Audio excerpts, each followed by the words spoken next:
வானம் எனக்கொரு போதி மரம் நாடும் எனக்கது சேதி தரும் வானம் எனக்கொரு போதி மரம் நாடும் எனக்கது சேதி தரும்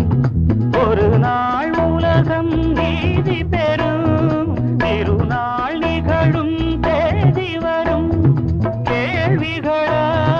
வேள்விகளை நான் செய்வேன் இது ஒரு பொன்மாலை பொழுது வானமகள் நாணுகிறாள் வேறு உடை பூணுகிறாள் இது ஒரு பொன்மாலை பொழுது